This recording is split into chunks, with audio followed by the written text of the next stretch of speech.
Alaska is a paradise for bears.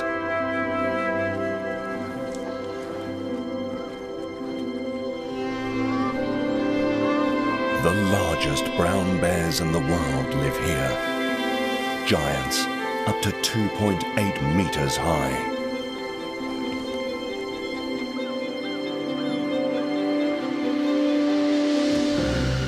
This is where they find their most important food. Salmon. The hunting season begins. Not always peaceful. Every summer, millions of wild salmon return to their birthplaces to spawn. A feast for the bears. But the climate in the far north is changing. Can the bears and an entire ecosystem adapt to these changes?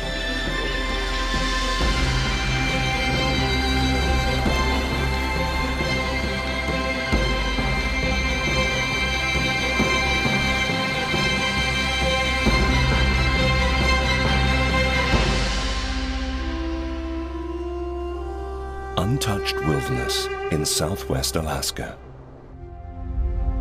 Wood-Tikchik State Park is the site of the largest salmon run in history. And Katmai National Park is a paradise for grizzly bears.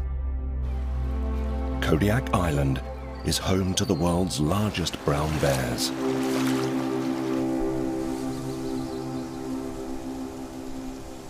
The Kodiak brown bears are true giants. Males can weigh up to 780 kilograms. During the last ice age 12,000 years ago, the island separated from the mainland. These large mammals evolved undisturbed to form their own subspecies of brown bear. Brown bears in the rest of North America are known as grizzlies. The salmon run begins in early July. The fish come from the North Pacific to spawn in the lakes and rivers where they were born. For the bears, this is the most important time of the year. They eat to gain weight for their hibernation. This is not always easy.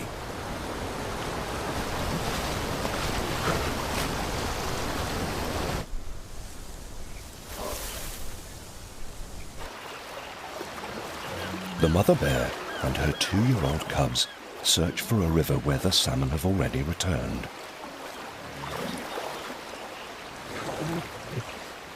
With their light, fluffy fur, the cubs look like little polar bears.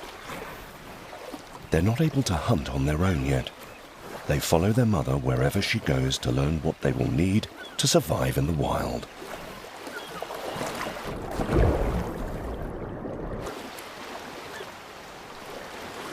In Alaska, diving is part of the game.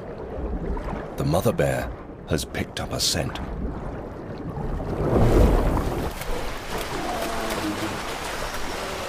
The cubs follow her hesitantly and somewhat awkwardly.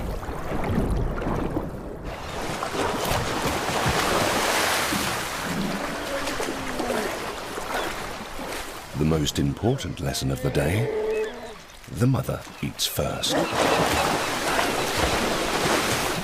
Each hunter starts small. It's all about seizing the right opportunity. Also, the mother learned a lesson. She has to keep an eye on both of them.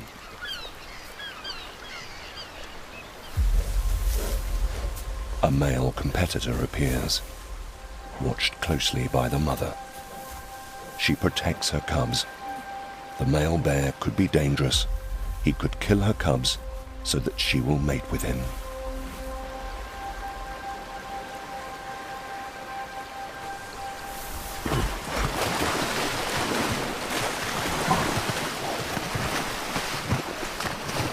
But this giant bear is hungry and is only after the salmon.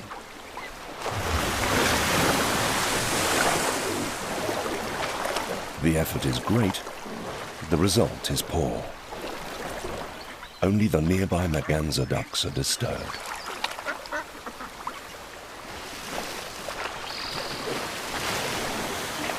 It's strength that counts.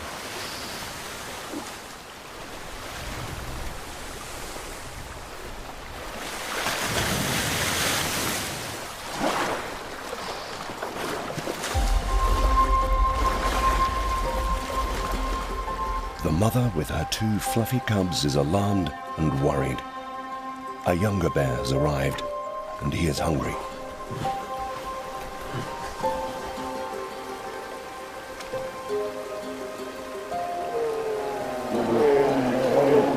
The male bears quickly establish the hierarchy among themselves.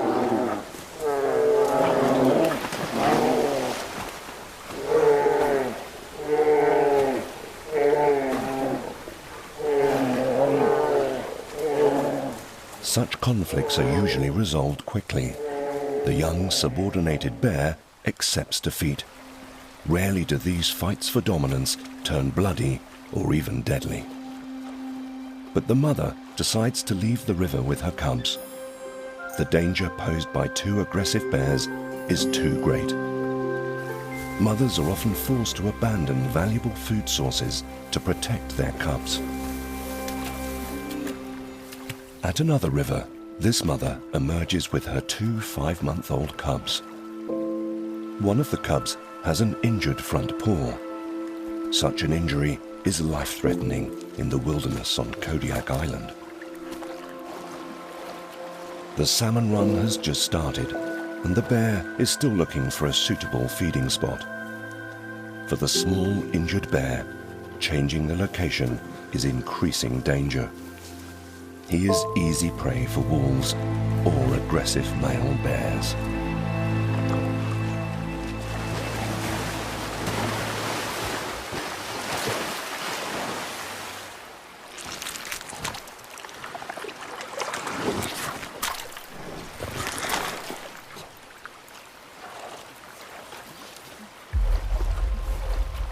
A sub-adult bear shows up, with great respect for the mother bear. But the injured bear cub is in danger.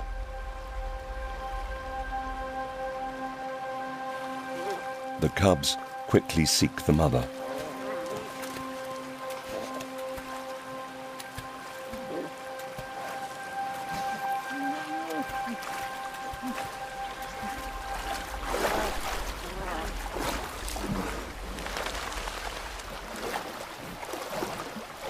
Caution on all sides.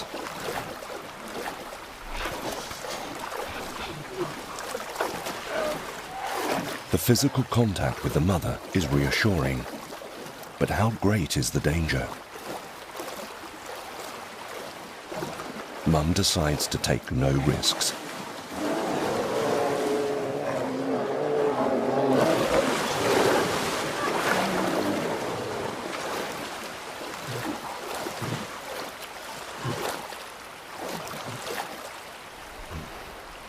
This sub-adult bear is not posing a threat. He lacks the experience to assess danger correctly. This is why young male bears often get into trouble.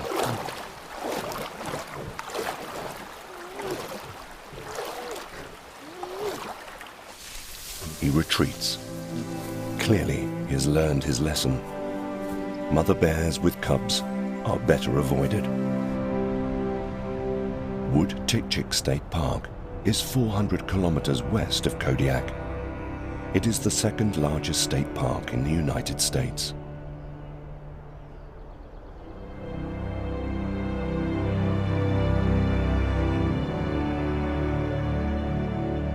Millions of sockeye salmon enter Bristol Bay from the Bering Sea and then swim further inland via huge rivers and lakes.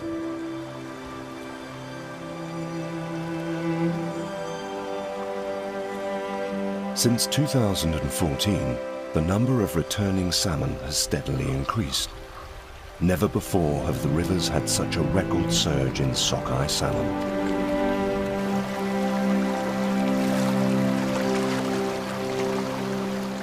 In the ocean, they are silver. When they return to the fresh water of the river, their color changes to a reddish pink. This color change enables them to absorb more oxygen and to attract a mate.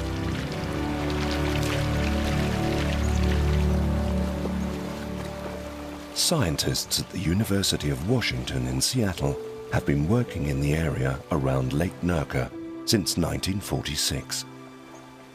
Daniel Schindler is a professor of aquatic and fishery science. He and his team have been here every summer for more than a quarter of a century to study the salmon stocks and their freshwater ecosystem. Every day he is out and about counting salmon.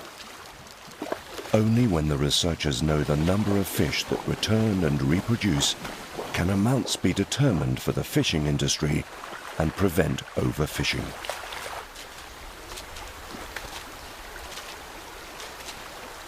This year at Bristol Bay, we will see close to 80 million adult salmon return to the rivers. Many of those were harvested by the fishery, but this year will break last year's record, which was the largest of all time, by 10 million fish. And I suspect it'll be a bit of a mystery forever about why we did so well this year. Why did those fish do so well this year? But it's correlated with Bering Sea warming up in the last decade. There were some marine heat waves that increased the water temperature, and for reasons that we don't yet understand, Bristol Bay smolts, the juveniles that swim to the ocean, survived really well in the last 4 or 5 years. It is quite the opposite in southern Alaska, on the Canadian coast and the coast of the US states of Washington and Oregon. Since 2010, salmon numbers have plummeted significantly. We don't know why the southern populations didn't do as well as the Bristol Bay sockeye populations, but what I suspect is that the ocean also warmed up down there. We know that, but the baseline is higher. So 2 degrees Celsius of warming in the Gulf of Alaska may be pushing sockeye to the edge of their temperature limits. And in the Bering Sea, the same 2 degrees of warming, because the baseline is lower, doesn't stress the salmon. In fact, it may benefit the salmon survival. A surprising effect of climate change. In the North Pacific, ocean warming seems to create ideal conditions, letting the salmon thrive. Female salmon lay up to 2,000 eggs in the gravel of the streams in summer. To protect them from predators, they bury them up to 30 centimeters deep. Salmon die after laying their eggs. During the winter, the alevins hatch. They remain in the gravel until spring and absorb the smell of the water, plants and rocks. After 1 or 2 years, the small fish leave the fresh water and swim into the ocean.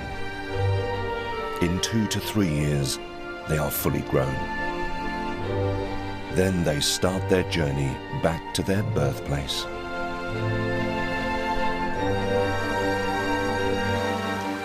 They use the smell they picked up at birth to lead them back to the places in the lakes and rivers where they were born. The cycle of living in fresh and salt water is completed.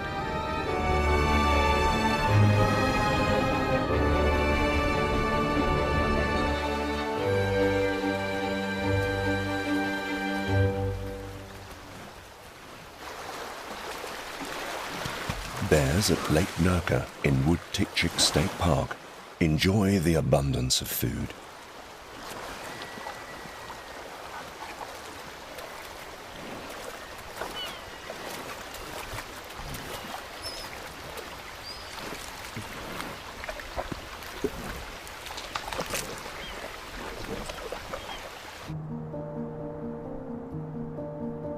"200 kilometers to the east lies Katmai National Park.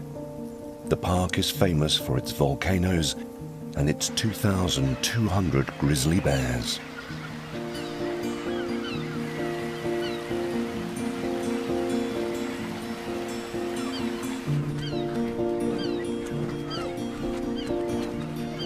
At low tide, the bears are assembling in the coastal area.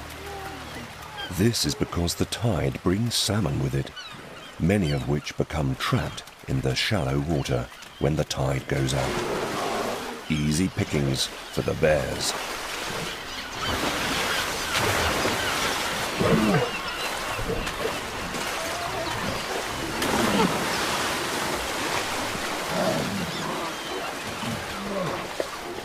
The mother bear has a lot of responsibility.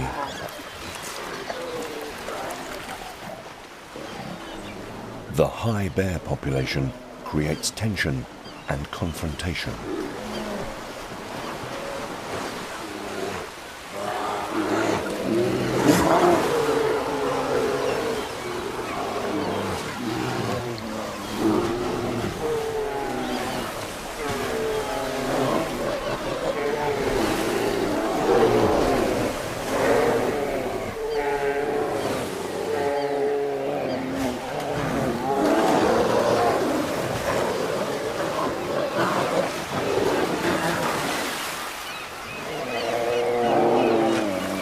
The grizzly with the dark fur accepts defeat.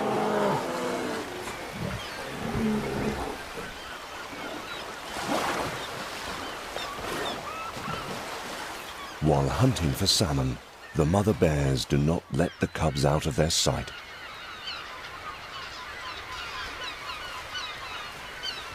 Because they are still inexperienced.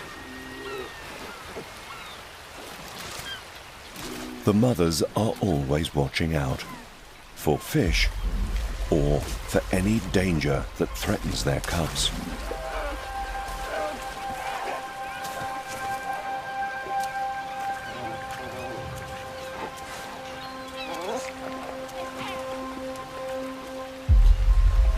Female bears are solely responsible for the rearing.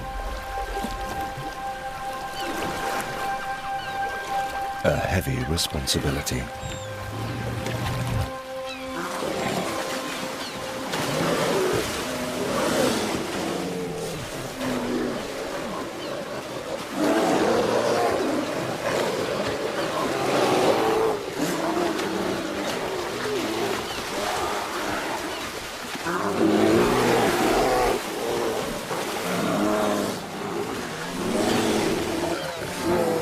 Mothers fearlessly protect and defend their offspring.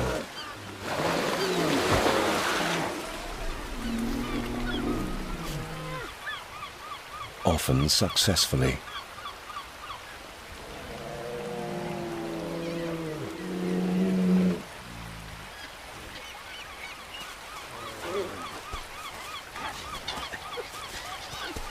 The little bears rejoin their mother.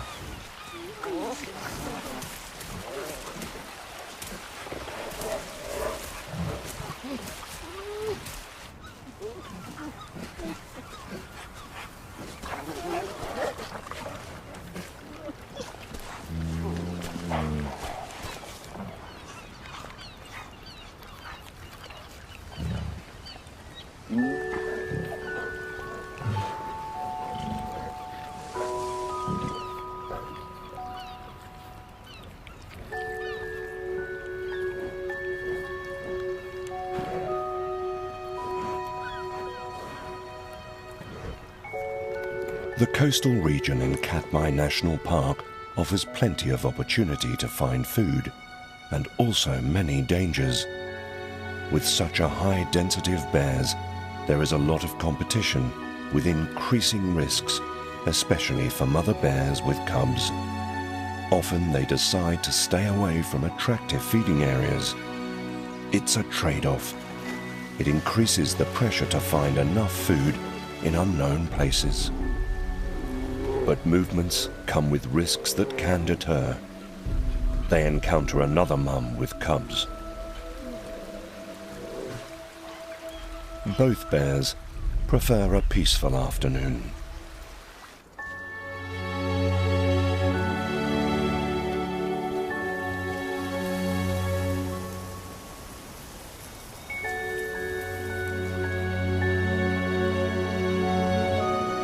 This bear family is taking a nap.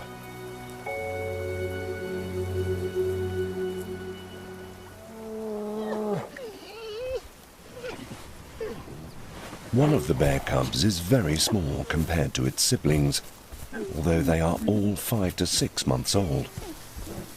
What looks cute could be dangerous. Is the little bear sick?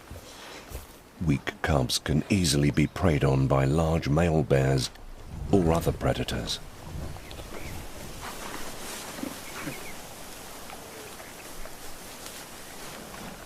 But the little one looks healthy.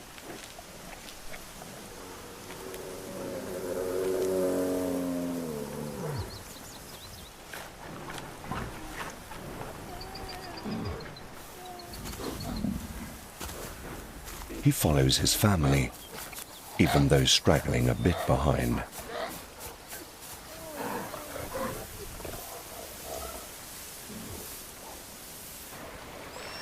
Later that evening, the little bear appears on the beach, all by himself. Desperately, he calls for his mother. He is clearly lost. Alone at night, his chance of survival is very slim.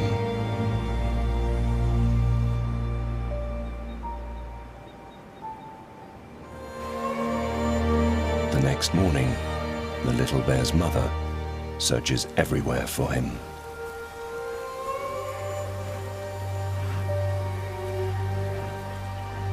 The siblings help. With no success. Is the little bear already dead? Killed by a wolf or drowned in the river?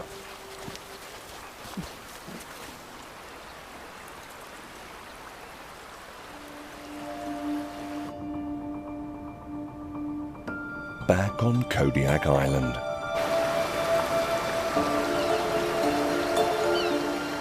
Looking for new feeding places. The mother with the 2 small bears, one of which had an injured front paw. The injury has apparently healed.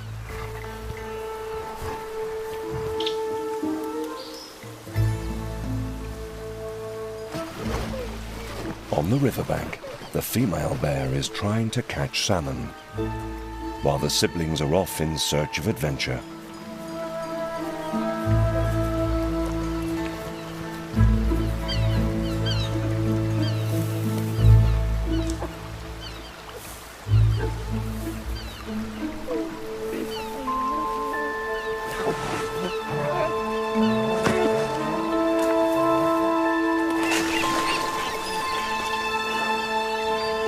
It is not only mothers with their cubs, but also male bears who constantly change locations.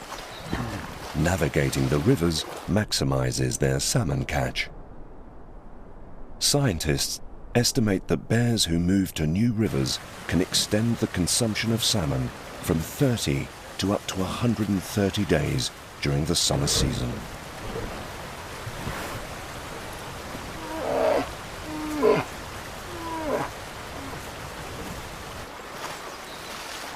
The mother with the 2 fluffy cubs, who had punished one of the cubs earlier for trying to grab a piece of salmon, has also moved to a new spot.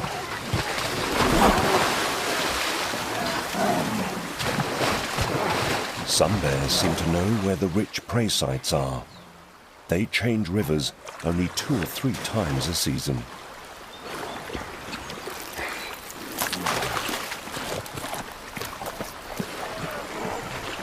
This river offers lots of salmon, and this time the cubs are allowed to join the meal.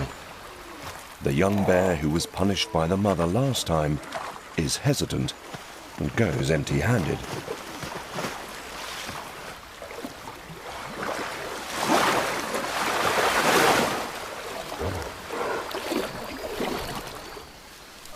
A successful hunt.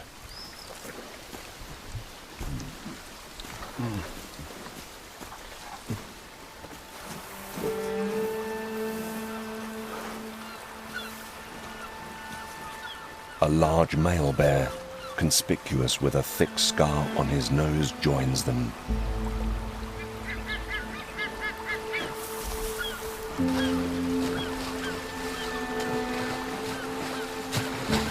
The scar looks fresh. He has probably been in a fierce fight just a few hours ago.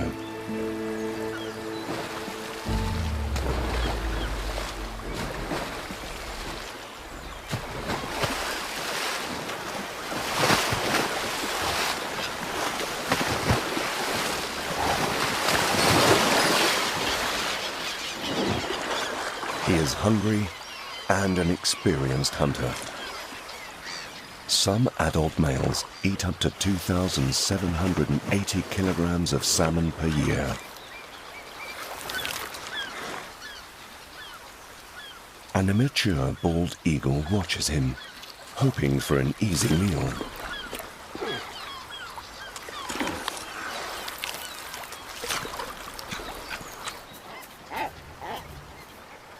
Seagulls are the first to venture to the remains.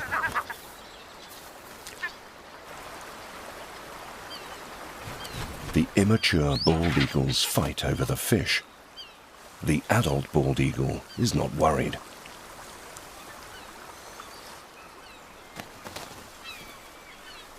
But jealous rivals lurk everywhere.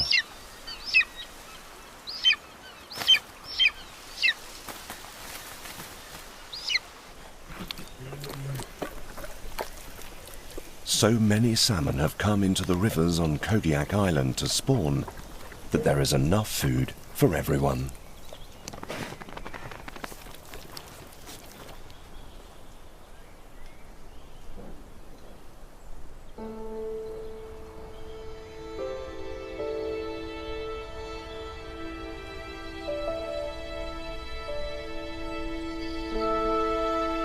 At Lake Nurka, 400 kilometers further west, scientists are researching the impact of the increasing pace of warmer and much rainier summers on the ecosystem.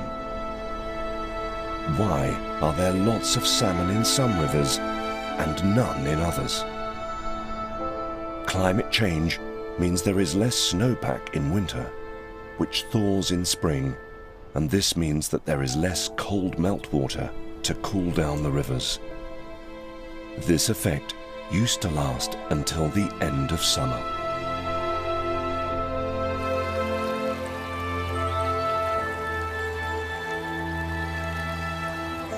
Salmon will only spawn when the water is between 4 and 10 degrees Celsius. The lakes in the state park are an important breeding area for Arctic terns. They are the world's champion migratory birds. They fly up to 30,000 kilometers every year. Some even travel as far as 96,000 kilometers. They feed on smolts, small juvenile salmon, which live in the lake for the first year of their lives before swimming out into the ocean. At the end of July, the last Arctic terns begin their long journey to Antarctica, where they spend the winter. How will the ecosystem adapt to climate change in the coming decades?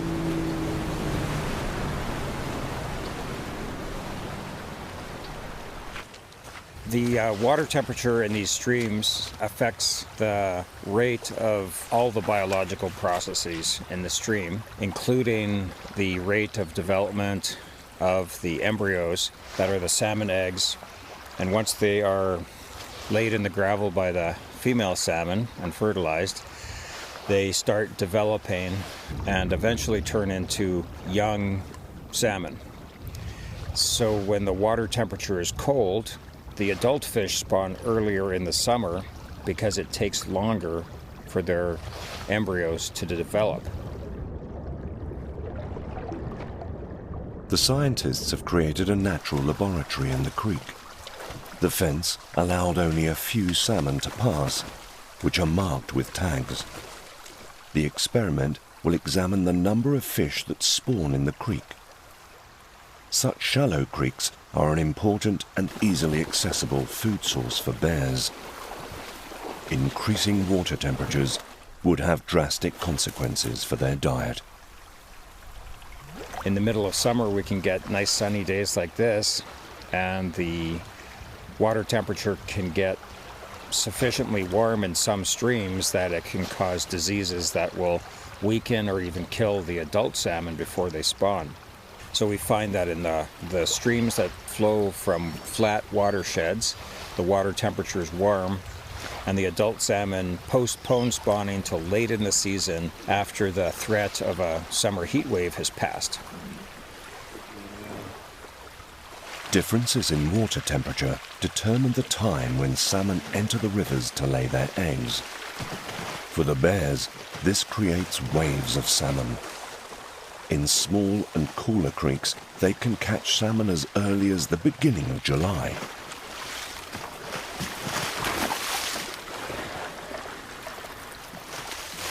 Because bears are able to track salmon which are spawning in warmer rivers at the end of summer, they can extend their consumption until autumn. In the fenced-off creek, Daniel Schindler catches sockeye salmon to tag them for the experiment. Normally, only about 10% of the fish which spawn in this creek leave many offspring, because there are not enough spawning grounds for all of them.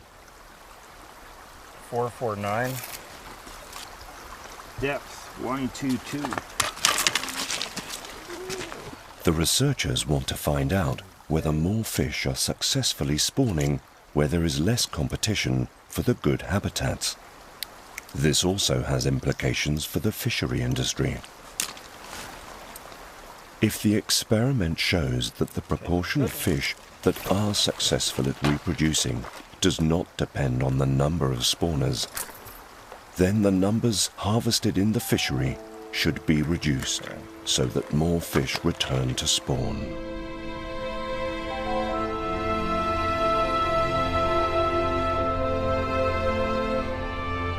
Almost 80% of salmon spawn in deep lakes and large rivers, a more difficult hunting ground for bears.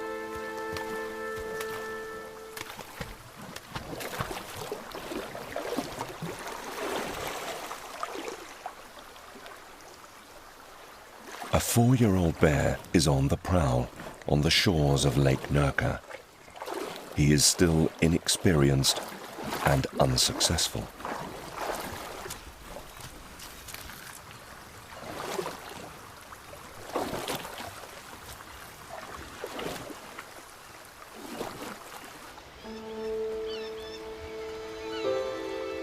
Maybe a change of location will help.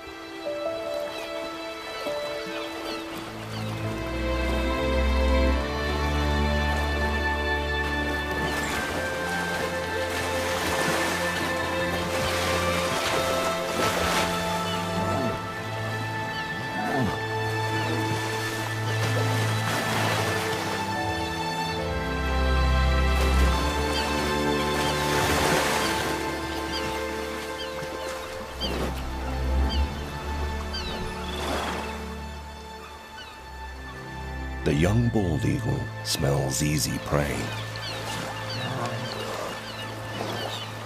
Only 20% of all salmon enter small streams. For bears, these tributaries are very important. Access is easy, and they catch up to half of their entire fish consumption in these places. Daniel Schindler counts 6,400 salmon in 1 kilometer. During the season, 60,000 salmon enter this creek. Here's one that was grabbed by the hump, but in this case, the bear did what we see very commonly, which is eat the brain and the top of the skull. And that's presumably because the brain is basically a very fat-rich tissue. And in some streams, we'll see half the males that are dead, bear killed, and in each case, their brain is eaten by the bear, and the rest is thrown away. And what this indicates, of course, is just that the bears have the luxury of picking exactly the best quality tissues to fill up on.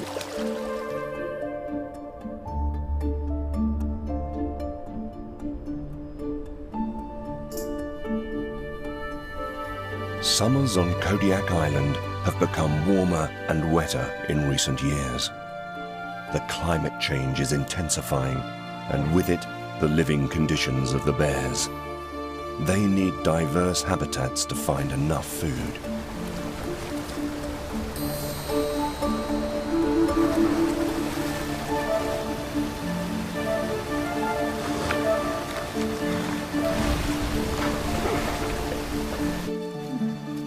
The mother bear, with her 2 cubs, one of whom had the injured front paw, is looking for a new river with salmon.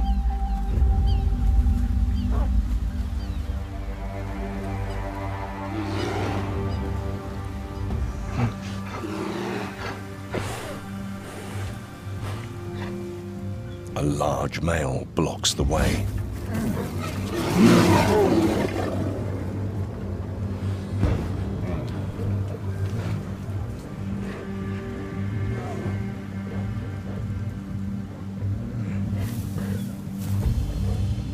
The cubs need protection, and the mother defends them.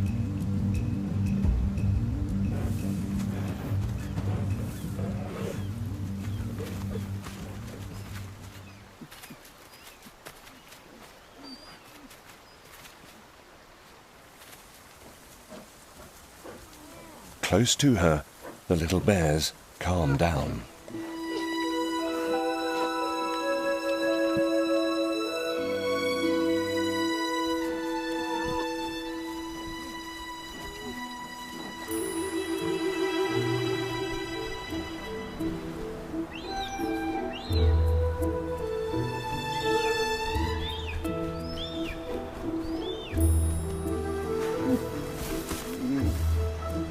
Recovery from the hunt for salmon.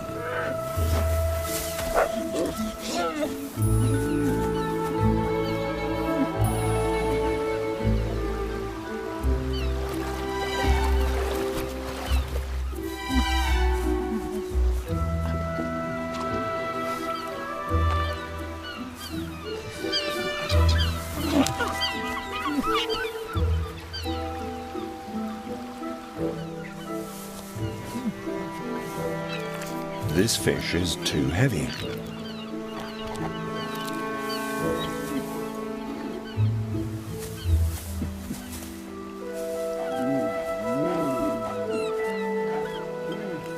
Fortunately, because the salmon does not meet the mother's quality test.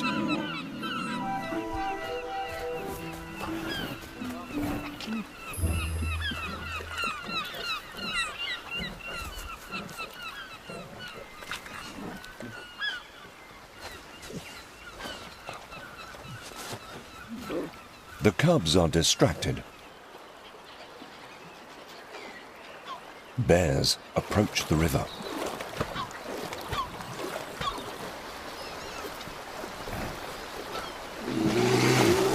They all seem to know each other, apparently siblings, because they are playing like they used to, even though they are 5 years old.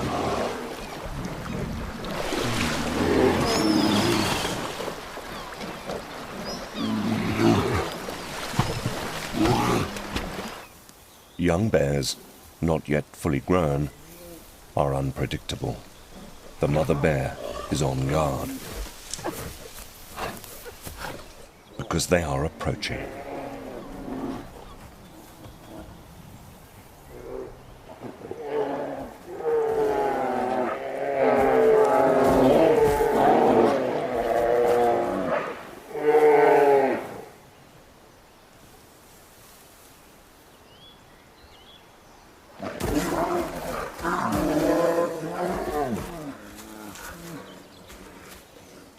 But the danger to the cubs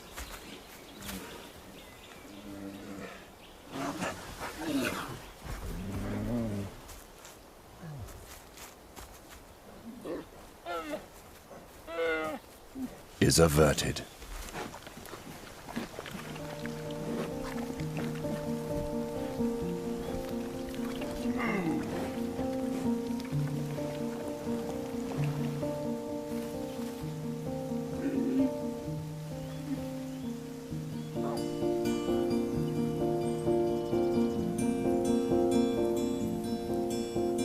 In Katmai National Park, the bear family is still searching for its little sibling.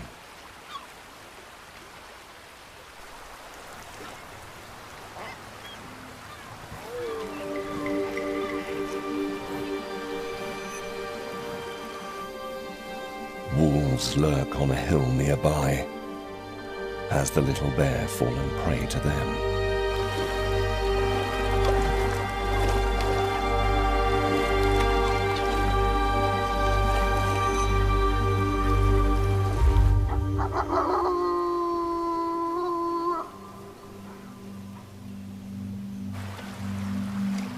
Alone, the bear cub has little chance of survival.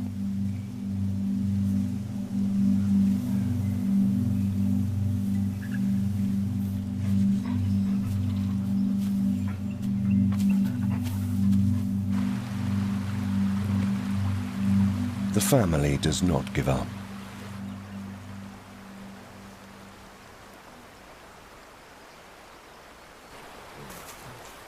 The next morning, nearby, a lighter-colored mother bear snuggles tenderly with her cubs. This emotional bond gives cubs the security they need to grow up.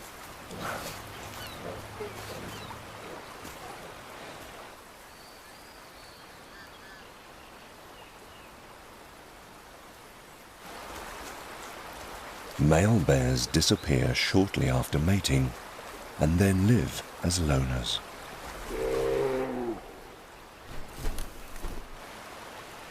In the first 3 years, the mother teaches them all they need in order to survive.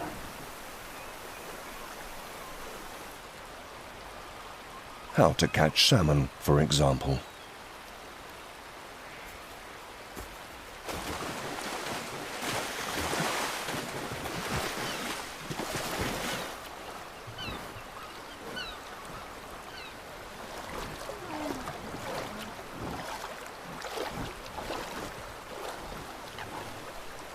The cubs head for their observation post.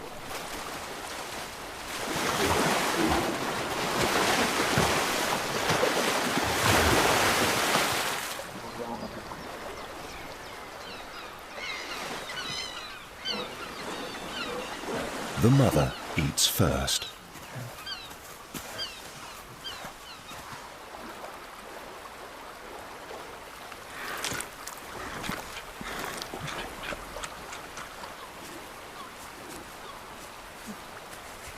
Only then is it the little one's turn.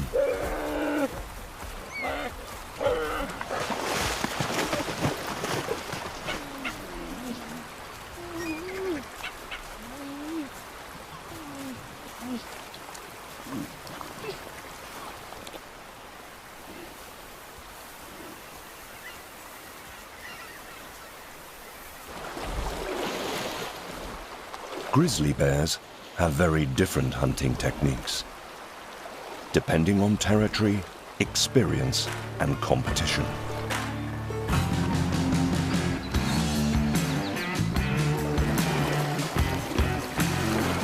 This big male bear resorts to the bulldozer technique. He pushes the water in front of him to trap the fish.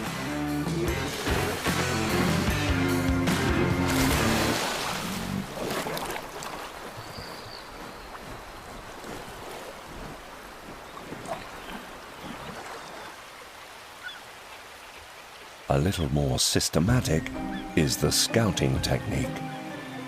The bears scan the water for salmon and then launch their attack.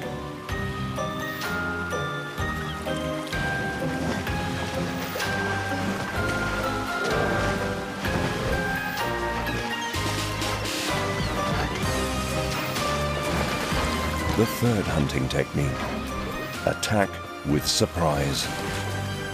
Particularly successful in shallow water.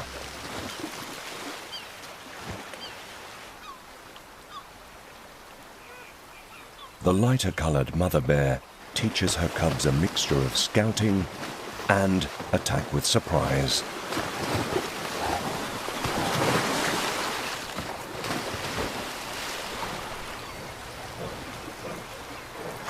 A small piece of fatty skin is enough for her. The rest is for her cubs.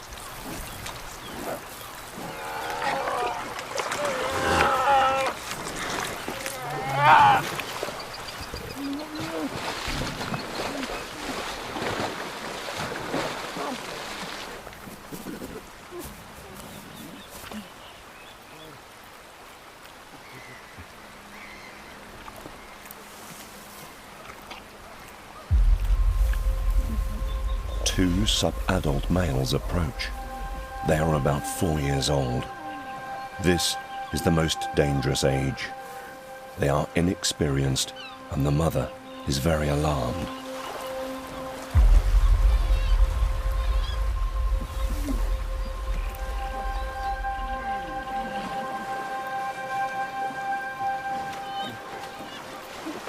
But they pose no threat, and the fishing is not interrupted.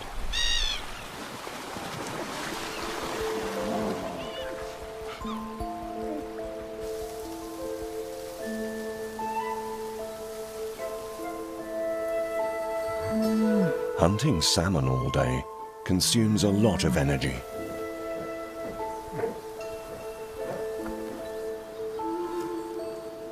So bears also look for easily accessible food. Sedge grass thrives in the salty soil of the coastal areas in Katmai National Park. It contains 25% protein and is very popular with grizzlies.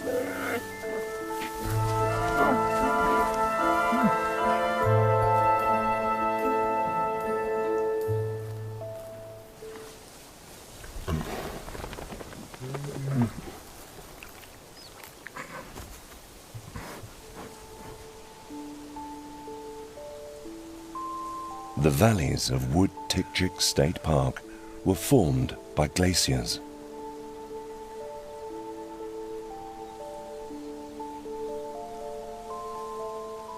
Two spruce grouse hide in the bushes.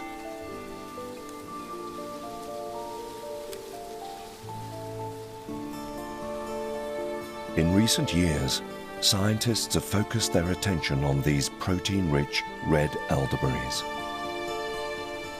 As the summers are getting warmer, with more rain, elderberries are more prolific, and they ripen in the summer several weeks earlier than before.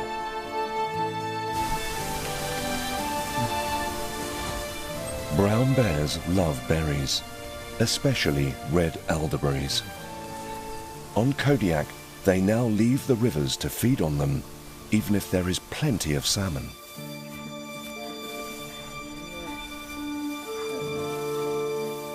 Why risk conflict with other bears on crowded rivers when there is a protein-rich food alternative on the hills? For scientists, this change in the bear's feeding behavior is a consequence of global warming. Climate change is altering nature's schedule.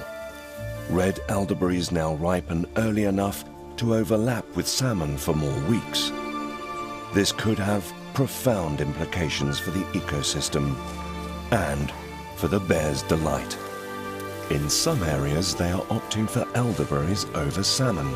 They can eat up to 200,000 berries a day.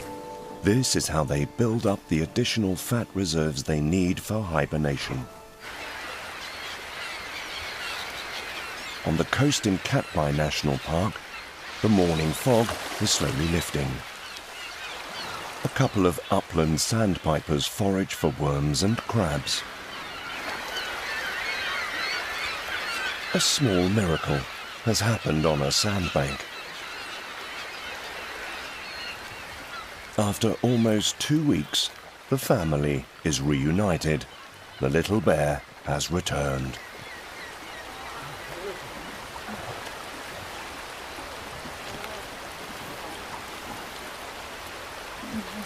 He did not drown in the river, nor was he eaten by wolves.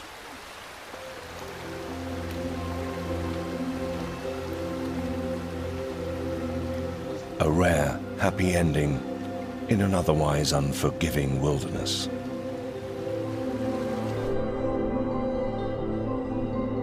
In Alaska, as everywhere else in the far north, the effects of climate change are undeniable. For sockeye salmon, the warming of the Bering Sea has created ideal conditions. Elsewhere, the ocean is already getting too warm.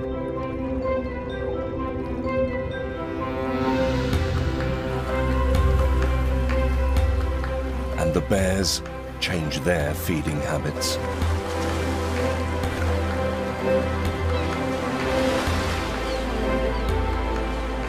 In order to adapt to further changes, the diversity of their habitat, with large rivers, small creeks, lakes, and differences in water temperatures, must be maintained. Animals need escape routes for survival if their environment is changing. With plenty of salmon and berries, they are ready for hibernation. Alaska's giant bears have the capacity to adapt to the consequences of climate change, as long as the diversity which maintains their ecosystem is protected.